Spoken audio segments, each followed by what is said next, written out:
Hi, everybody. Welcome. Glad you all could make it tonight. Glad to hear Gary. Hi, how are you? Gary, hi, how are you? Mom, Dad. Gary, hi. You're echoing. So we're a little bit early, so we'll just wait a minute because we had technical difficulties last week and it didn't work out. So I just started a slight bit early in case we had another problem. So hopefully there will be no problem this evening. Is everybody hearing my voice okay? Hi, another generic username. Hi, Lisa and family. Is everybody hearing okay? Okay, good. All right. So I think we should start just by opening in prayer for the world and the crisis that's going on, and just ask for God's help and presence during this time. So please join me to pray. Father, thank you so much for all you do for us. We thank you for loving us, for caring for us, and that your eye is on even the smallest creature, that not even a bird falls to the ground apart from your knowledge and care. And so we pray that your tender care would just be with every single person that's suffering with coronavirus right now, that you would give strength to all the medical workers, that you would help them and bless them and protect them. Lord, that you would heal all those who are suffering, that you would stop coronavirus, and that you would restore people who have been hurt financially from this crisis. Please restore jobs and even give people better jobs than they had before. And so we just ask for your blessing. And we also just ask you to speak to us tonight and let us learn about you and your character as we read these words. Amen. So last week, well, actually 2 weeks ago, we talked about Abraham and how God told Abraham to sacrifice the only son that had been promised to him, and that God said, through this child, all the nations are going to be blessed through your descendants and through this child. And then God told Abraham to sacrifice this child. And we saw Abraham's great act of faith, that he followed God's instructions. And at the last moment, God provided a different sacrifice. And that's a beautiful picture of Father providing the sacrifice of his son, Jesus, as a sacrifice for us. And so that's a beautiful image of Jesus as we read through the book of Genesis, and there's many more, and we'll see another one tonight. So even though Jesus doesn't come along for a few more thousand years, we see Jesus throughout the scripture, and that's one of the places. And tonight, we also read about Isaac, Abraham's son, marrying Rebecca, and that's where we kind of left off last time. This time we're starting in Genesis chapter 25, verse 19. I'm going to be reading out of the New International Version, and you can read out of any English translation that you want. Yours might be slightly different, and that's fine. And as I read, we'll just stop and talk, and Jeremy will be monitoring the chat, and he'll let me know if you have questions or comments. So please do make comments if you have something that you want to share about what we're reading. And as we read this, let's remember that we're going back to an ancient time, a time that's very different from our time, a culture that's very different, with people who thought differently than we think, and whose society was very different than ours. So, but the one thing that is true and remains true is that they were coming for us as it was for them, is that they were in contact with God. God was communicating to them.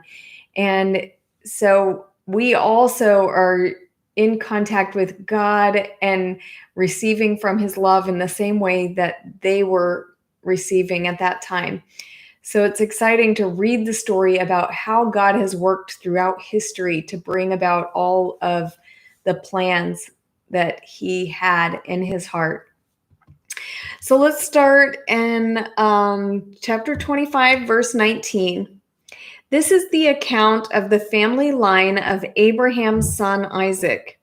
Abraham became the father of Isaac, and Isaac was 40 years old when he married Rebekah, daughter of Bethuel, the Aramean from Padan Aram, and sister of Laban the Aramean. So he married his cousin. Isaac prayed to the Lord on behalf of his wife because she was childless. The Lord answered his prayer, and his wife Rebekah became pregnant. The babies jostled each other within her, and she said, "Why is this happening to me?" So she went to inquire of the Lord. The Lord said to her, "Two nations are in your womb, and two peoples from within you will be separated. One people will be stronger than the other, and the older will serve the younger." Now, this is an interesting point. I want to stop and talk about this for a minute.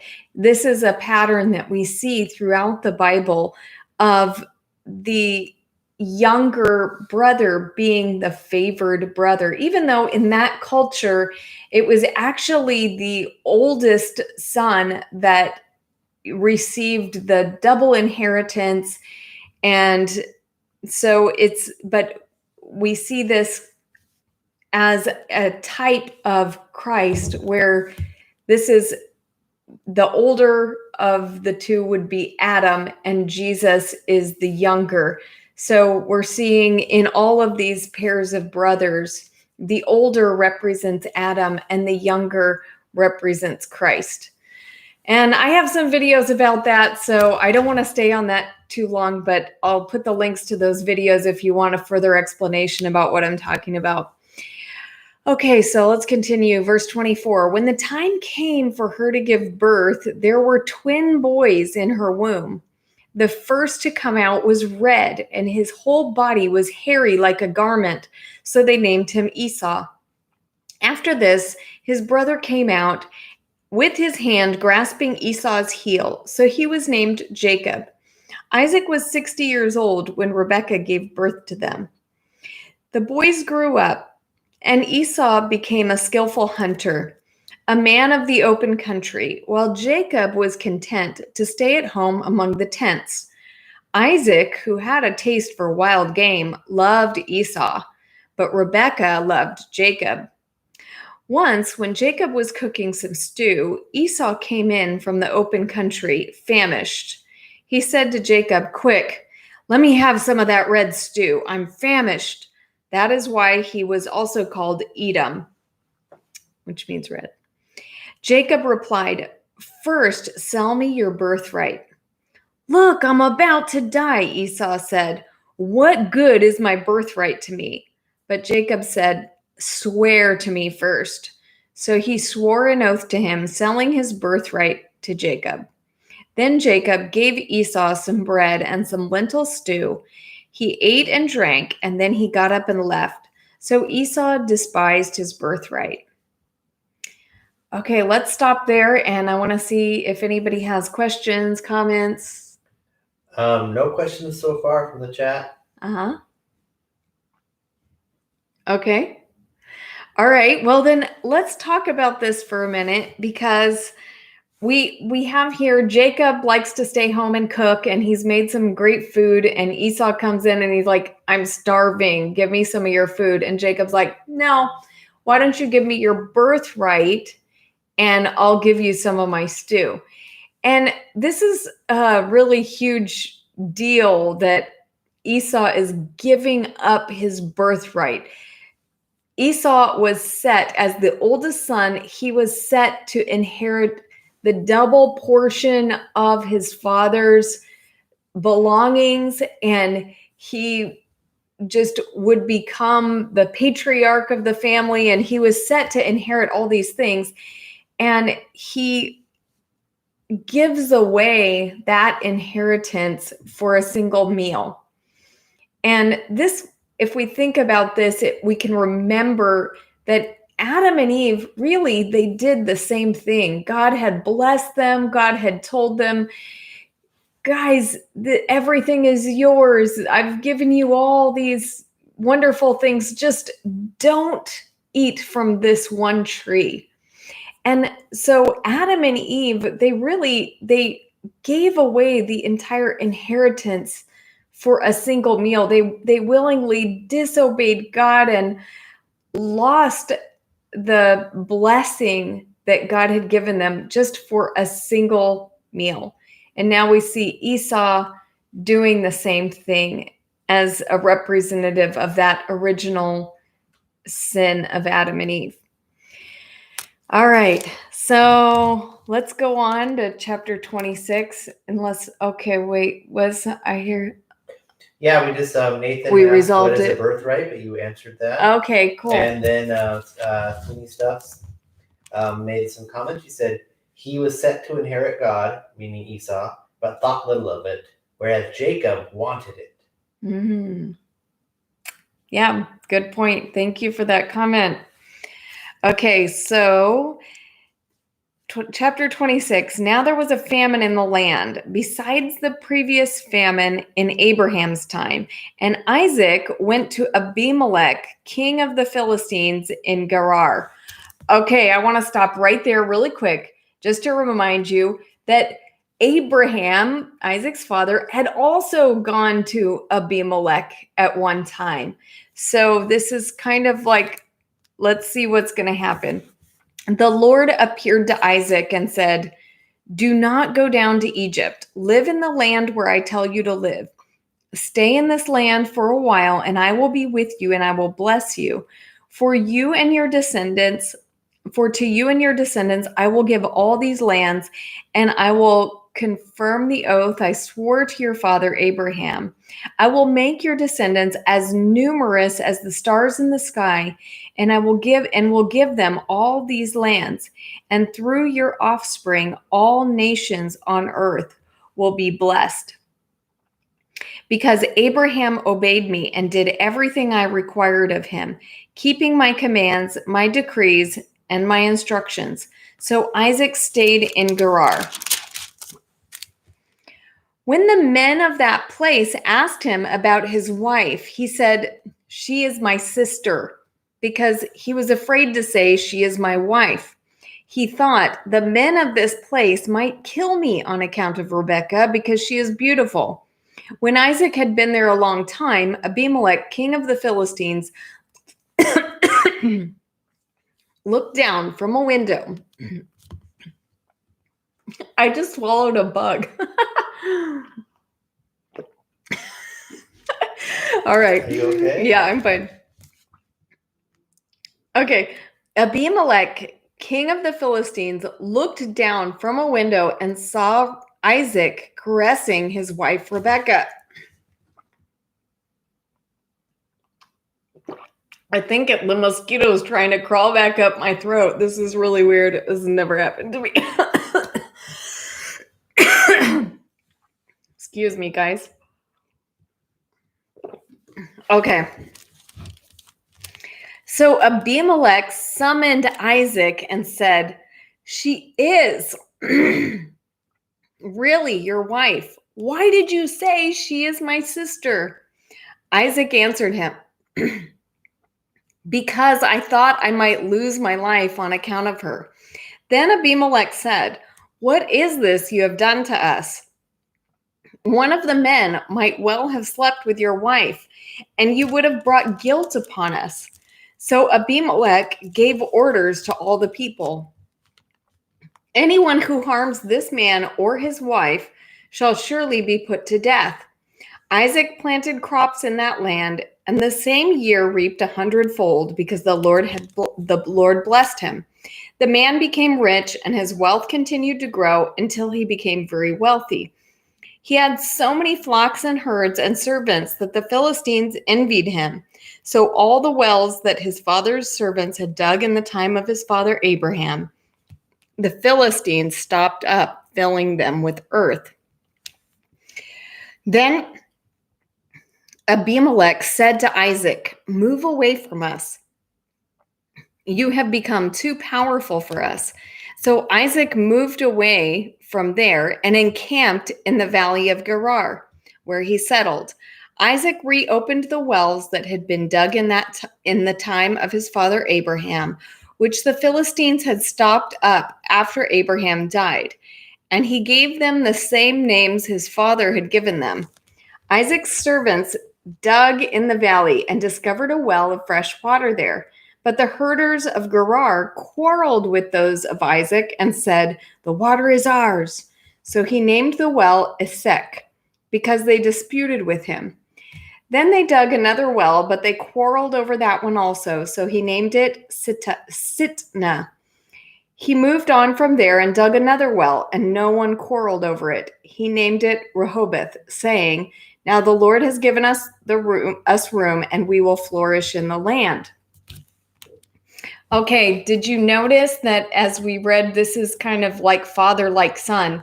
If you read the previous chapters, Abraham pulled the same trick with Abimelech and tried to say that Sarah was his sister. And now Isaac is doing the same thing with the same guy.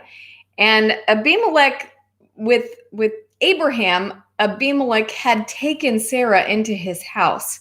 Well, Abimelech, I guess he wised up with these foreigners, and he realized he couldn't really trust what they said. So instead, he was kind of like watching from a distance, and he realized that, in fact, Rebecca is Isaac's wife. So he was like, "Why did you try that? Why did you do that?"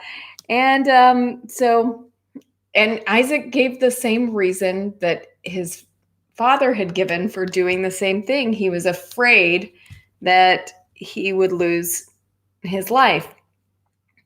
The other thing I want to mention that is happening quite a lot in the previous chapters and in this chapter is that we can see that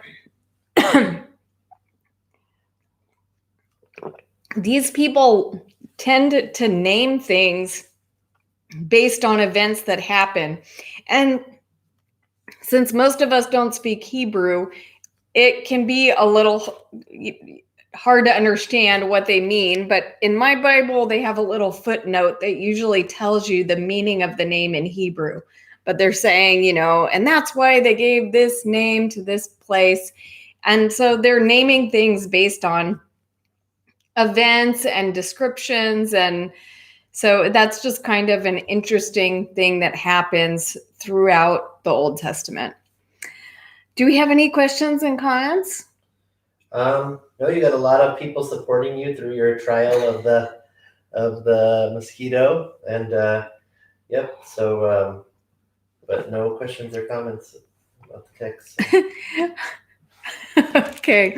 So the other thing that we see happening here is that these different clans are kind of fighting with each other over resources. And that's just a feature of the ancient Near East. And so, yeah, let's continue on with verse 23. From there he went up to Beersheba. That night the Lord appeared to him and said, "I am the God of your father Abraham." Sorry, guys. This is getting really ridiculous. Someone pray for me. I think it's spiritual warfare. Okay. I am the God of your father Abraham. Do not be afraid, for I am with you. I will bless you and will increase the number of your descendants for the sake of my servant Abraham." Isaac built an altar there and called on the name of the Lord. There he pitched his tent, and there his servants dug a well. Meanwhile, Abimelech had come to him from Gerar with Ahuzath, his personal advisor, and Phicol, the commander of his forces. Isaac asked him, "Why have you come to me, since you were hostile to me and sent me away?" They answered, "We saw clearly that the Lord was with you, so we said, there ought to be a sworn agreement between us and you. Let us make a treaty with you that you will do us no harm, just as we will not harm you, but will always treat you well and send you away. And as we did not harm you, but always treated you well and sent you away peacefully. And now you are blessed by the Lord." Isaac then made a feast for them, and they ate and drank. Early the next morning, the men swore an oath to each other. Then Isaac sent them on their way, and they went away peacefully. That day, Isaac's servants came and told him about the well they had dug. They said, "We found water," and he called it Sheba, and to this day, the name of the town has been Beersheba. When Esau was 40 years old, he married Judith, daughter of Beeri the Hittite, and also Basemath, daughter of Elon the Hittite. They were a source of grief to Isaac and Rebekah. Okay. Anybody have questions, comments? Quiet group tonight. Okay. Let's go on to chapter 27. When Isaac was old and his eyes were so weak that he could no longer see, he called for Esau, his older son, and said to him, "My son." "Here I am," he answered.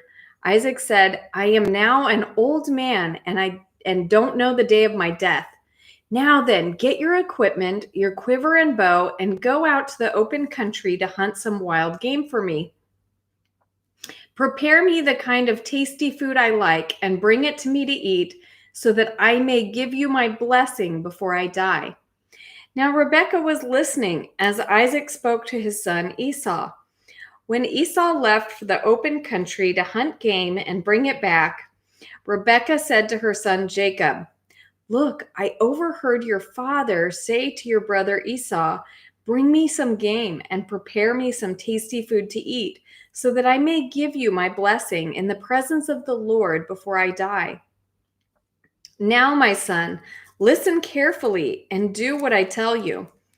Go out to the flock and bring me 2 choice young goats, so I can prepare some tasty food for your father, just the way he likes it. Then take it to your father to eat, so that he may give you his blessing before he dies." Jacob said to Rebekah, his mother, "But my brother Esau is a hairy man, while I have smooth skin. What if my father touches me? I would appear to be tricking him and would bring down a curse on myself rather than a blessing."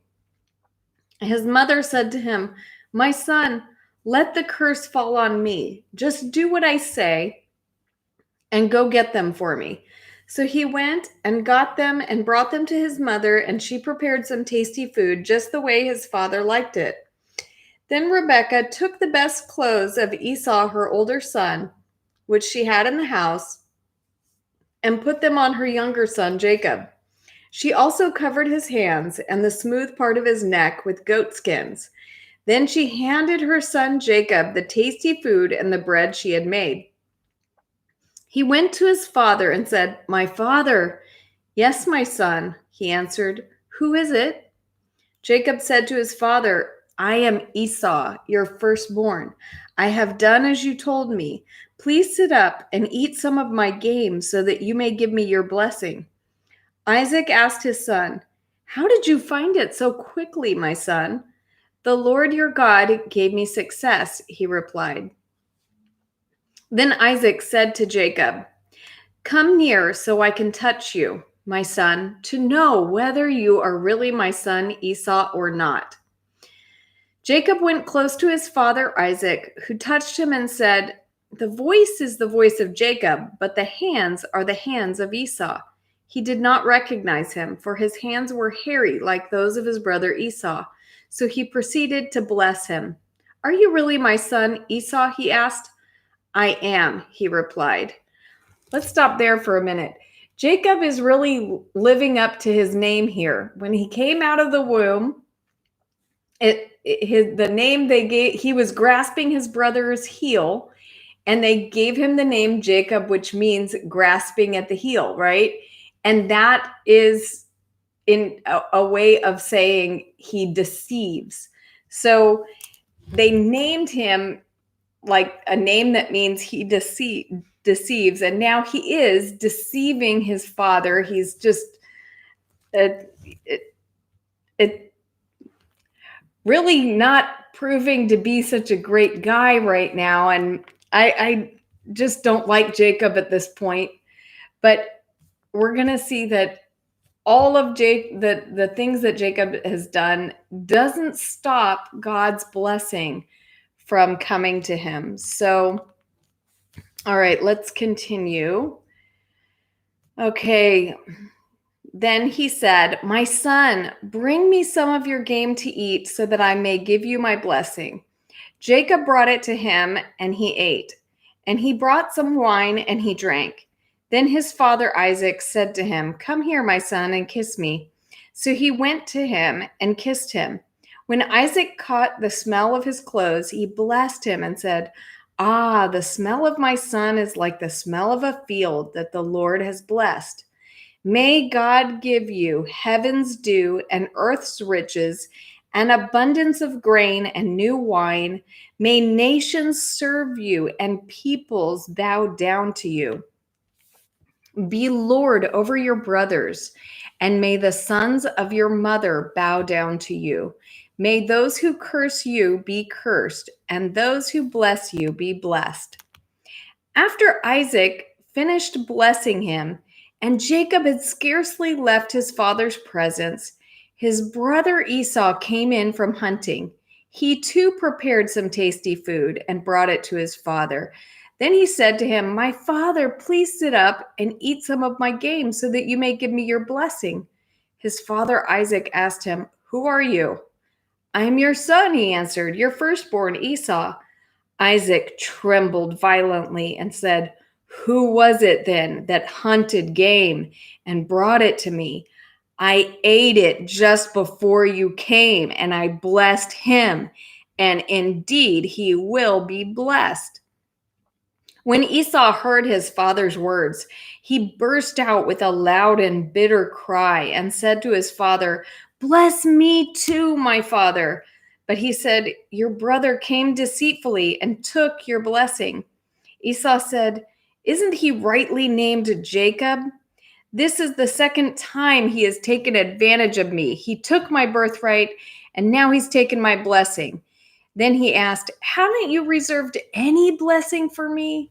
Isaac answered Esau, "I have made him lord over you, and have made all his relatives his servants, and I have sustained him with grain and new wine. So what can I possibly do for you, my son?" Esau said to his father, "Do you have only one blessing, my father? Bless me too, my father." Then Esau wept aloud. His father Isaac answered him, "Your dwelling will be away from the earth's riches, away from the dew of heaven. You will live by the sword, and you will serve your brother. But when you grow restless, you will throw his yoke from off your neck." Okay, let's stop there.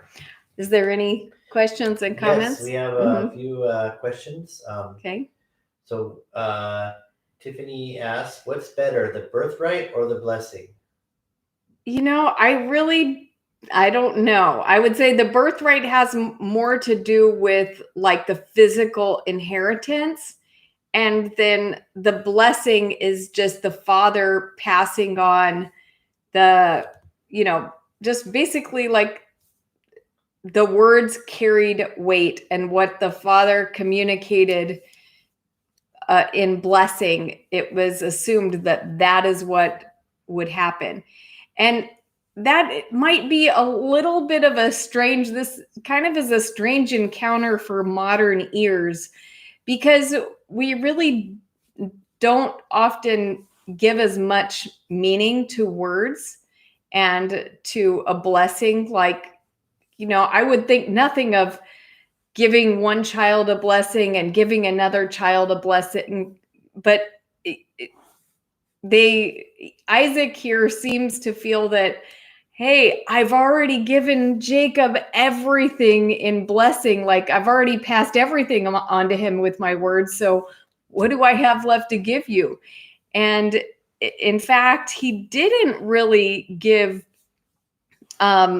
Esau a blessing here. He actually kind of tells him it doesn't say he blessed him. It says, your dwelling will be away from the earth's riches. You will serve your brother. And when you grow restless, you're going to throw his yoke off your neck. So he's kind of like stating what is going to happen. And all of it seems to be negative. And so it's kind of interesting that so much emphasis was placed on these words spoken by the father. Definitely a very different culture than most of us have experienced.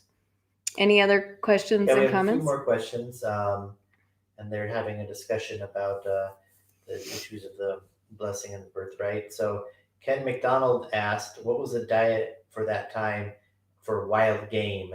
What would he have been hunting?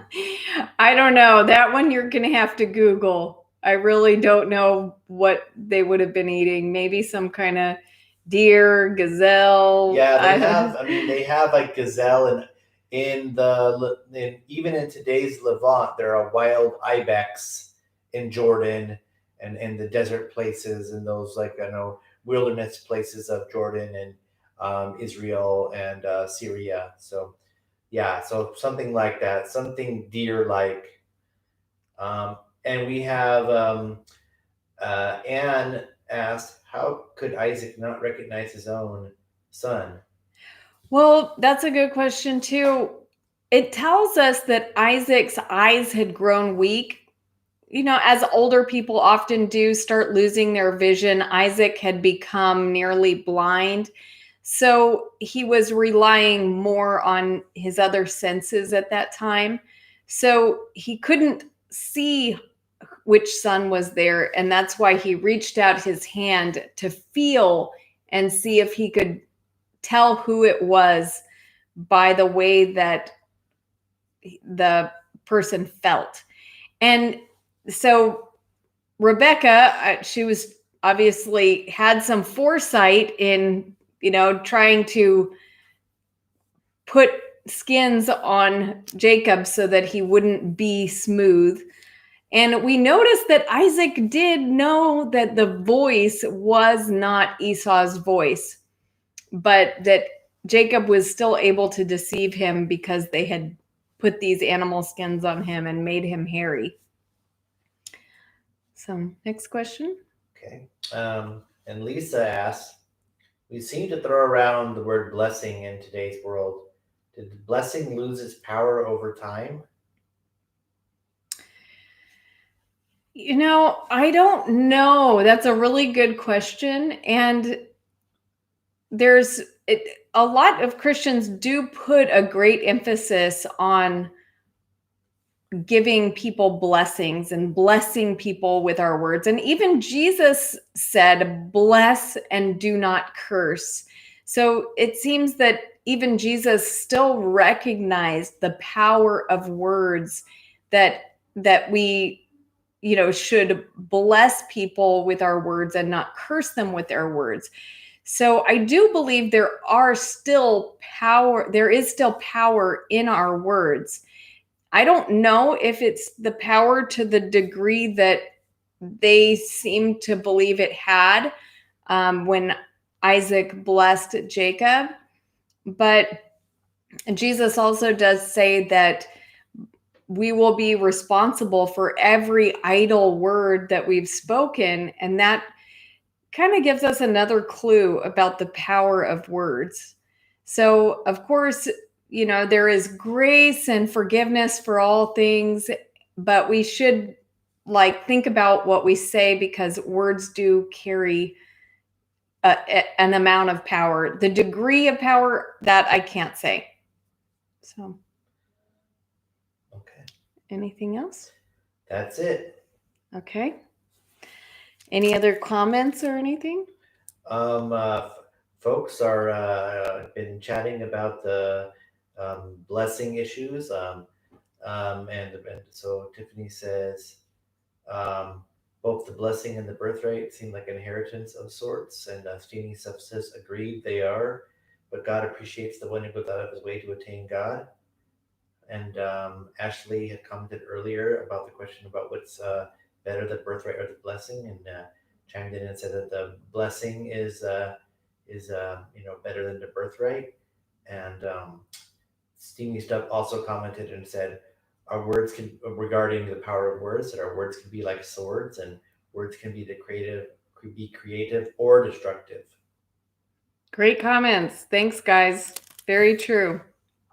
Okay, going on, verse 41. Esau held a grudge against Jacob because of the blessing his father had given him.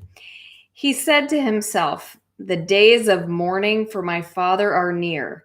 Then I will kill my brother Jacob.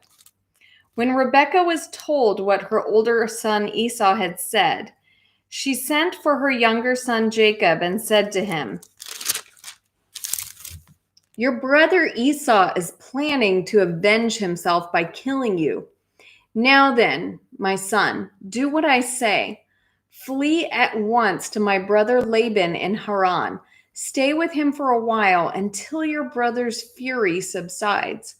When your brother is no longer angry with you and forgets what you did to him, I'll send word for you to come back from there. Why should I lose both of you in one day? Then Rebekah said to Isaac, I'm disgusted with living because of these Hittite women. If Jacob takes a wife from among the women of this land, from Hittite women like these, my life will not be worth living. Okay, so here's just Esau is planning to kill Jacob. So Rebekah is saying, hey, I want you to flee and go and stay with my brother Laban in Haran. That's the place that Rebekah had come from.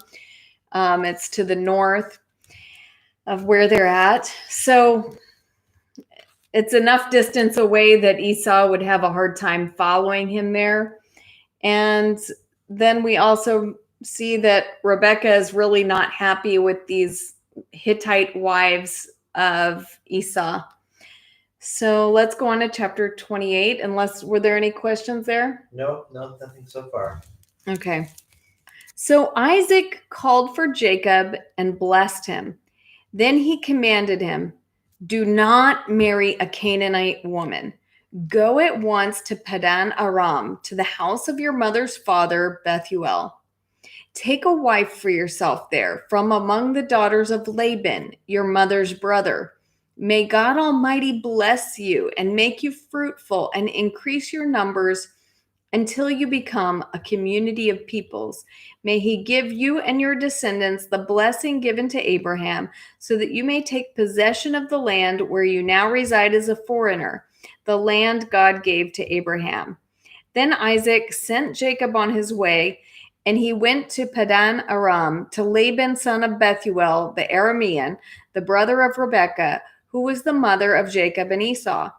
Now Esau learned that Isaac had blessed Jacob and had sent him to Padan Aram to take a wife from there, and that when he blessed him, he commanded him, do not marry a Canaanite woman, and that Jacob had obeyed his father and mother and had gone to Padan Aram.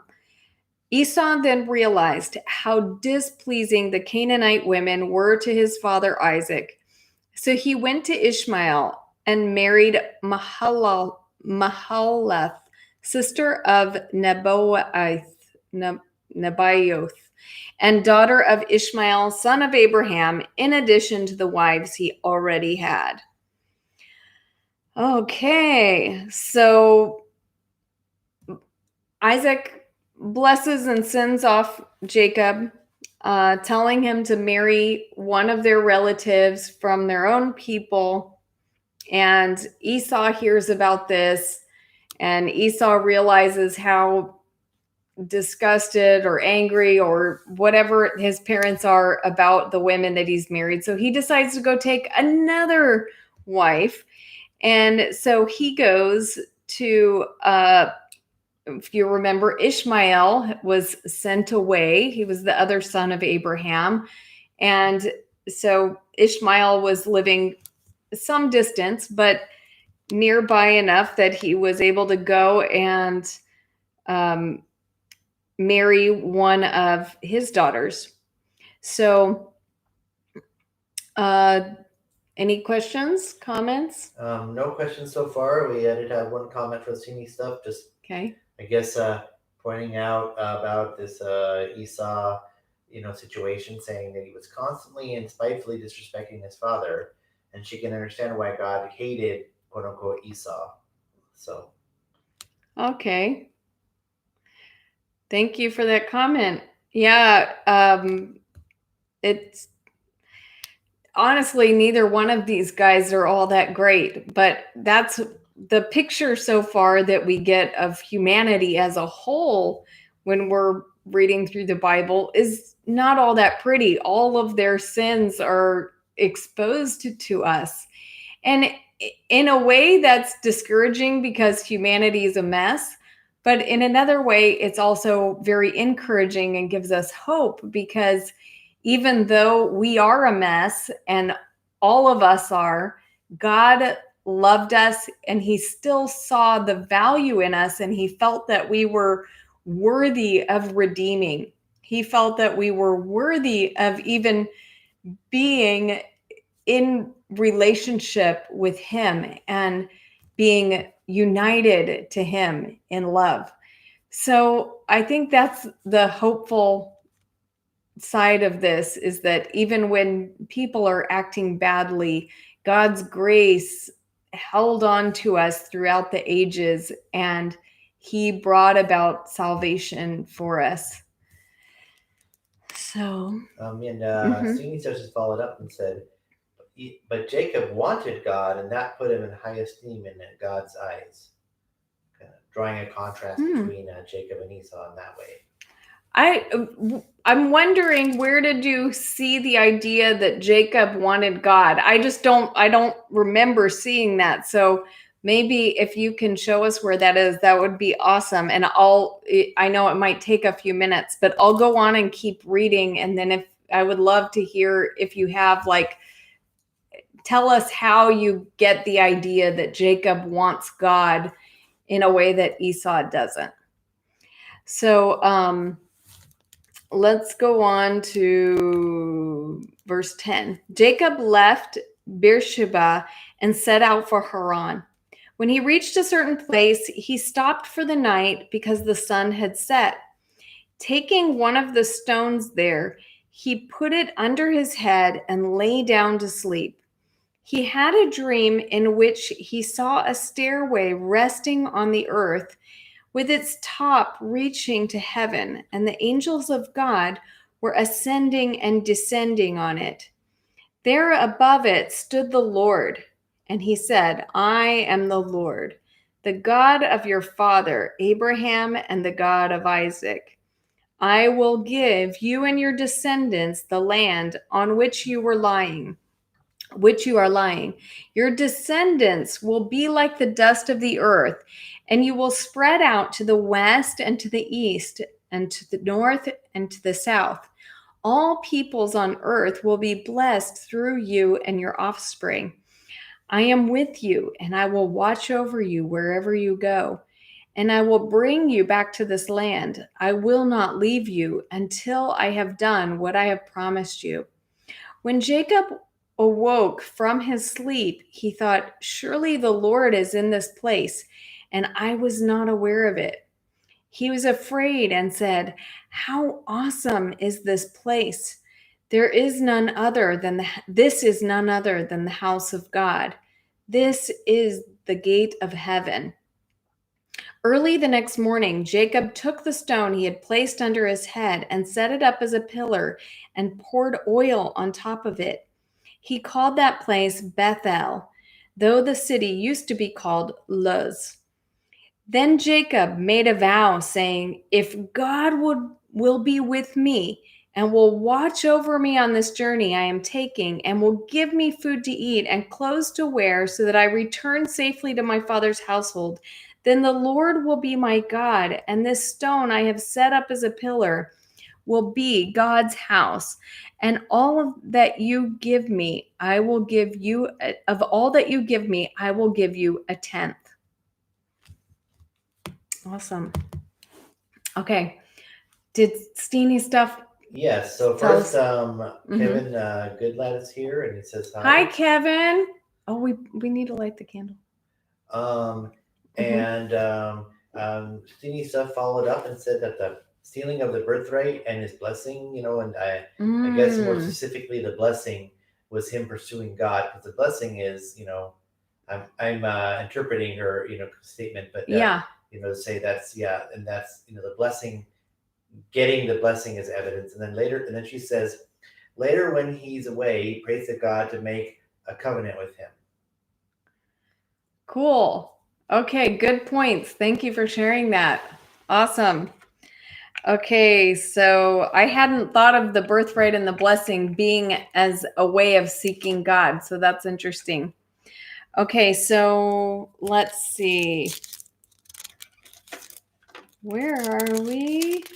So let's talk about this, what happened, because this is really significant that God has now appeared to Jacob and is in this way, he has had a dream, and he sees this stairway, and he sees the Lord standing at the top of it, and the angels ascending and descending.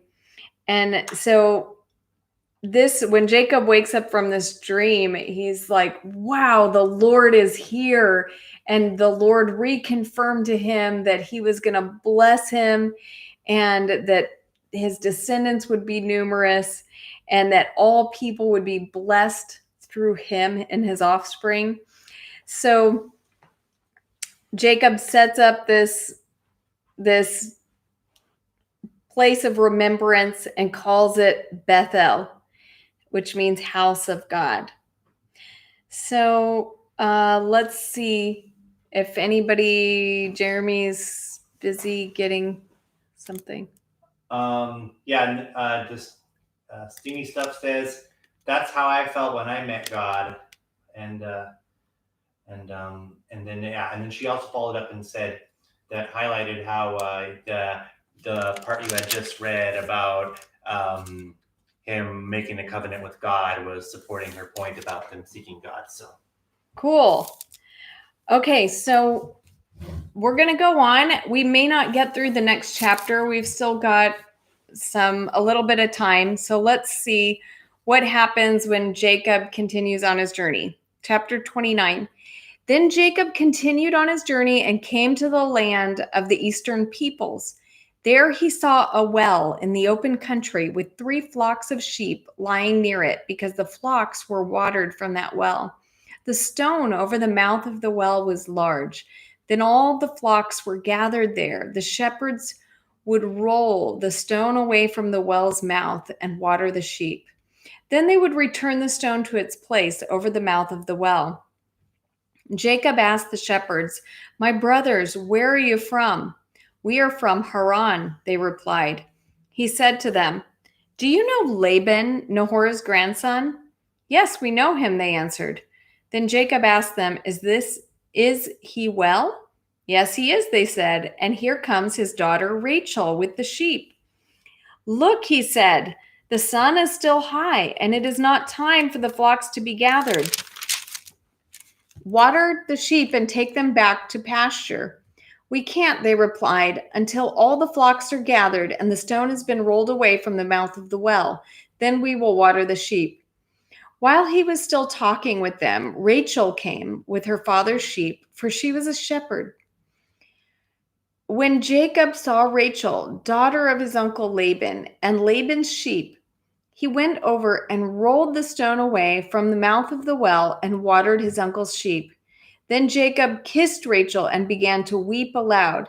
He had told Rachel that he was a relative of her father and a son of Rebekah. So she ran and told her father. As soon as Laban heard the news about Jacob, his sister's son, he hurried to meet him. He embraced him and kissed him and brought him to his home. And there Jacob told him all these things. Then Laban said to him, "You are my own flesh and blood." After Jacob stayed with him for a whole month, we have a visitor. This is Mr. Nice Kitty. After Jacob had stayed with him for a whole month, Laban said to him, "Just because you are a relative of mine, should you work for me for nothing? Tell me what your wages should be." Now Laban had 2 daughters. The name of the older was Leah, and the name of the younger was Rachel. Leah had weak eyes, but Rachel had a lovely figure and was beautiful. Jacob was in love with Rachel and said, "I'll work for you 7 years in return for your younger daughter, Rachel." Laban said, "It's better that I give her to you than to some other man. Stay here with me."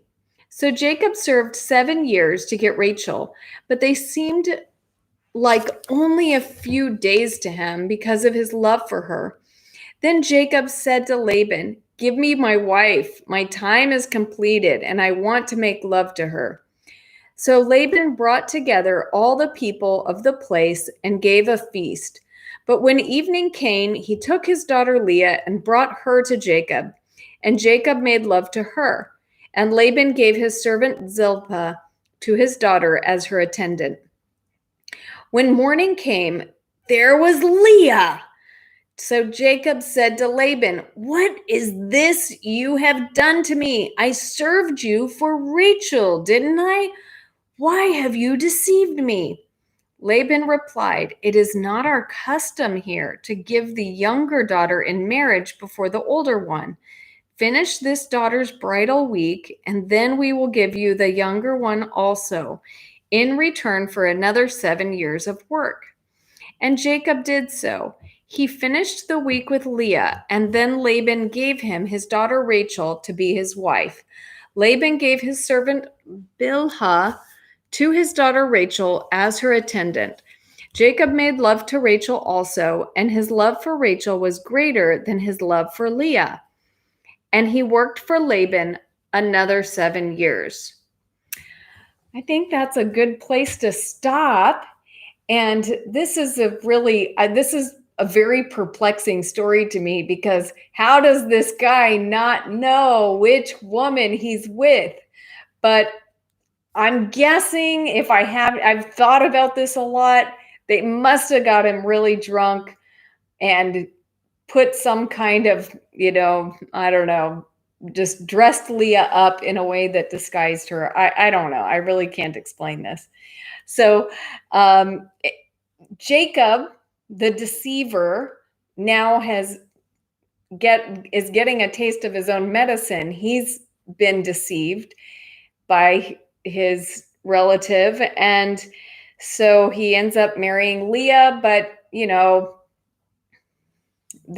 he himself got tricked, but he also ended up getting Rachel as his wife. So now he's got 2 wives.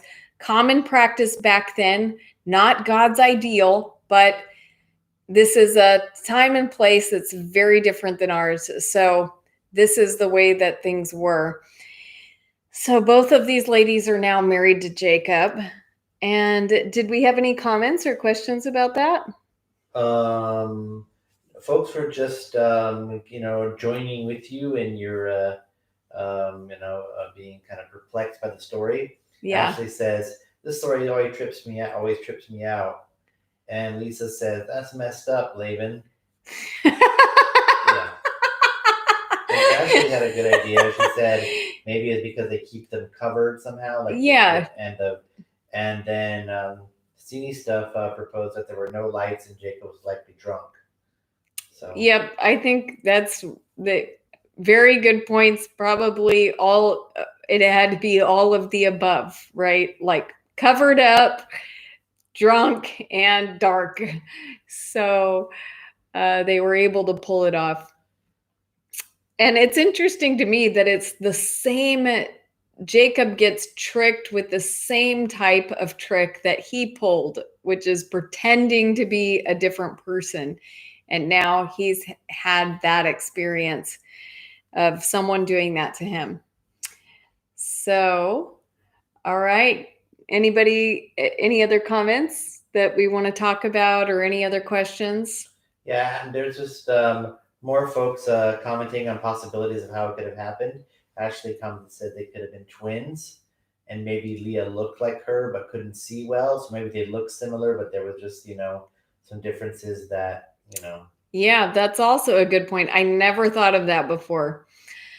Wow. Okay. Well, what do we learn about God when I think about this story? I guess it's just mostly what I've already said, which is that God's grace seems to be he's always with people. And so he's working through this family. Despite all the mess that's going on, God is at work, and God's promise is good. He's fulfilling the things that he said he was going to do, and the covenant that he made with Abraham. And he's going to continue to be faithful to that covenant for many more years to come. So thank you, everybody, for joining tonight. And I'm really glad that it went off without technical difficulty. So just to talk about why I'm doing this, I just feel really passionate about helping people read through the entire Bible. And sometimes people just, for whatever reason, they don't do it. Sometimes it's just, maybe they feel like it's boring or they just don't make it a priority. And I just want to give people an opportunity to do that and just go through the whole thing together and talk about it. But I really don't know if I'm going to go beyond Genesis. This is kind of a hard thing to do. So if you enjoy doing this and you feel like I'm going to be deciding over the next few weeks, I definitely want to give it to the end of Genesis to decide if I'm going to keep going with the live stream. So let me know what your ideas are about that, if you like doing this. And if enough people like it, then may feel motivated to keep going and press on to Exodus and just keep reading through the Bible. So thanks everyone for joining tonight. God bless you all. And please feel free, if you put your email in the chat, if you want me to send you updates, send you the link for the next live stream and let you know any other updates, then put your email in the chat and I will send you emails. Okay. So thanks everyone and God bless you, and send me your prayer requests too. Thanks. Good night.